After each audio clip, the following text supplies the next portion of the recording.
मनीषा के पिताजी ने सरकार से की है मांग और साथ ही कहा अगर मांग पूरी नहीं होती तो वो आंदोलन करेंगे। नमस्कार, आप देख रहे हैं इंडियन न्यूज हरियाणा और खबर हरियाणा। मेरा नाम है आरती रावत। दोस्तों, मनीषा के पिताजी ने सरकार से मांग की है कि अगर दिवाली तक उनकी बेटी को न्याय नहीं मिलता है तो वो आंदोलन करेंगे, प्रोटेस्ट करेंगे। साथ ही डेडलाइन दे दी है दिवाली तक इस केस में इंसाफ मिलने को लेकर। दोस्तों, मैं आपको बता दूं, मनीषा केस में सीबीआई की एंट्री होने के बाद 43 दिन हो चुके हैं, लेकिन अभी तक भी मनीषा केस की गुत्थी जो हत्या और आत्महत्या के बीच में उलझी हुई है, सुलझ नहीं पाई है। परिवार भी परेशान है, लगातार सवाल खड़े किया जा रहा है। लेकिन अब मनीषा के पिताजी का दर्द सामने आया। उनका साफ तौर पे कहना है अगर दिवाली तक उनकी बेटी को न्याय नहीं मिलता है तो वो आंदोलन करेंगे। इसके साथ साथ मैं आपको बता दूं, मंगलवार को मनीषा के परिवार वालों से सीबीआई ने फिर से 3 घंटे पूछताछ की है और सारे तथ्य जानने की कोशिश भी की है। मनीषा के पिताजी ने सीबीआई के सामने भी अपना दर्द बयां किया है कि अब बहुत वक्त बीत चुका है।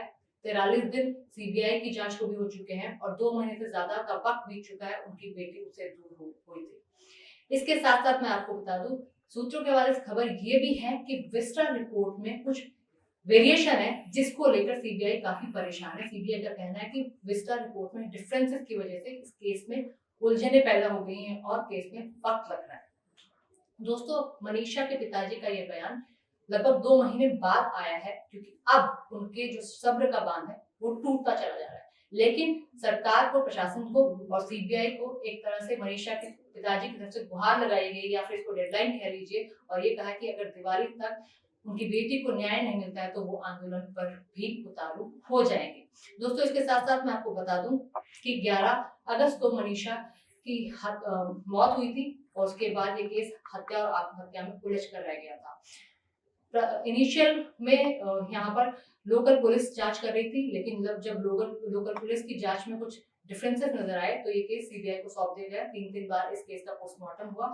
फिलहाल एम्स में 3rd पोस्टमार्टम होता, उसकी रिपोर्ट गोपनीय है, लेकिन फिर भी कई सवाल इस केस में अभी तक बने हुए हैं। इसी कड़ी में मनीषा के पिताजी की तरफ से एक न्याय की गुहार लगाई गई है, लेकिन फिर भी केस अभी भी उलझा हुआ है। दोस्तों, इसमें आपको क्या लगता है, क्या ये केस सुलझ पाएगा या फिर यूं ही बाकी बहुत सारी लंबी फहरिस्त कोर्ट में पड़ी रहती है उन केसेस की तरह उलझ के रह जाएगा? आपकी क्या राय है, हमें जरूर